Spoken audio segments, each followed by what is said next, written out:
So how many of you are familiar with what LeoLabs do? That's a great start.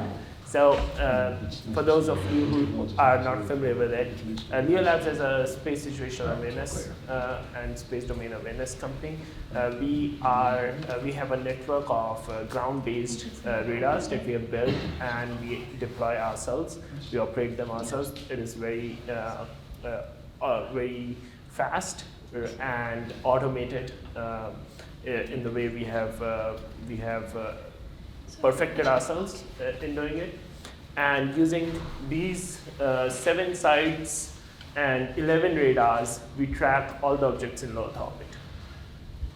So why is it important?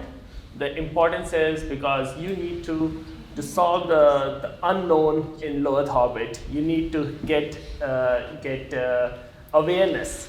And what we are providing is space behavior awareness at a scale which matches the problem. And the problem is that easier access to space and increased launch activity will lead to so many objects in the space that it will be difficult to track and monitor what's going on up there.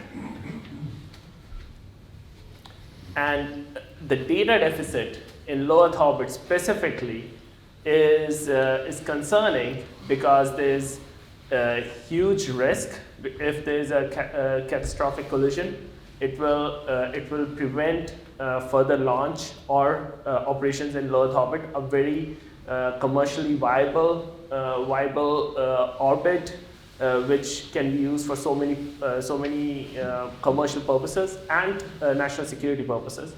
And to counter that, what we are trying to do is increase the radar network and build and deploy more radars so that we can increase this ground-based tracking facility such that we can have faster but more frequent updates on each object. Because the biggest problem with low Earth orbit, why are we focused on low Earth orbit, is that the dynamics are different.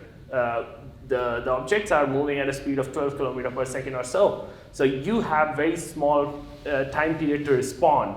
And so you need to get faster updates to make sure that the object is still functioning, is still doing its mission, and is safe, right? So that is the thing. And plus, more importantly, when the objects are moving so fast, the uncertainty on that track is generally large, right? So if you get faster update, you can squeeze that by more updates, because there will always be some noise level on any measurement that you are getting. So the easiest way is to build reliable sensor network with lower measurement noise and then get frequent updates so that the uncertainty doesn't expand. Okay, so I've already shown you the map. On this screen it's pretty light, at least from this angle. But you can see the radars that we have been deploying, and we are going to do it much more faster now. I mean, Azores and Argentina came, and Costa Rica came within last 1.5 years or so. So we are increasing our pace at deploying these radars. So how does it work? So this is our LeoLabs Vertex, what we call. This is vertically integrated stack, and we have radars operating 24/7. I mean, the Kiwi space radar was deployed in 2020, just before, or 2019, just before the pandemic hit.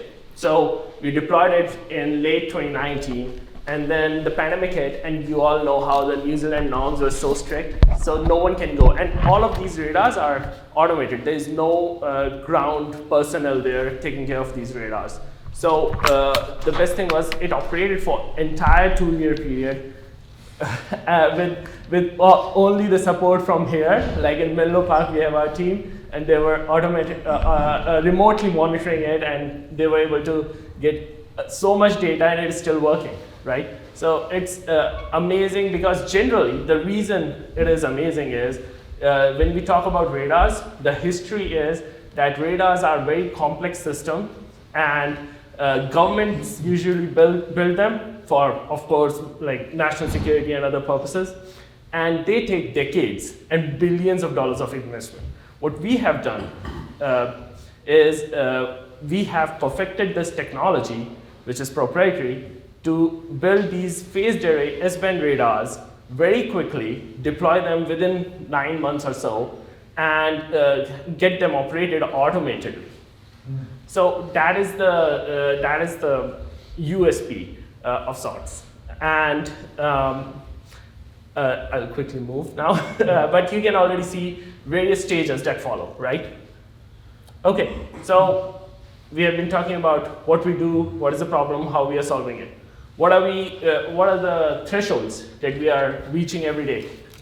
We have less than 15 minutes from a radar pass to the satellite ephemeris.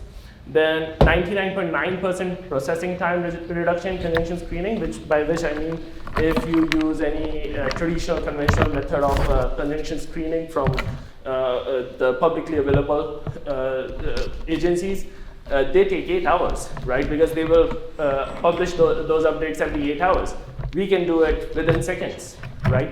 So many state vectors generated for every object, and multiple state vectors, not 2 million every object, but total 2 million state vectors. And then on-demand screening results, which I was talking with Creon about how we can ingest operator EFEM and we can give on-demand screening within seconds. Okay, this is a repeat. Then different products that we have LeoRisk, which is conjunction assessment, LeoClear, which is for launch window clearance, and then we have LeoTrack. LeoLaunch is much more sophisticated support during launch window, where we catalog objects faster than the national agencies. LeoSafe is for complete real-time alerts on your asset, and then LeoShare is where you can share your EFEM and you can discuss about a potential conjunction with the other operator and decide with how to maneuver and so on. So why are we unique? I mean, commercially, we are the only company which have such a wide network and we can provide, who can provide such end-to-end service, right? So we are transparent because we are a commercial company. We can show our work to you. We can tell you how much measurement noise was there, and you can then do your trace our solution, whether our solution is good or not. So that is the distinction. And we are not just providing the support, we are also providing the insights. So these are all the Leo different statistical tools which I work on that provide you with all those forensics and predictive insights.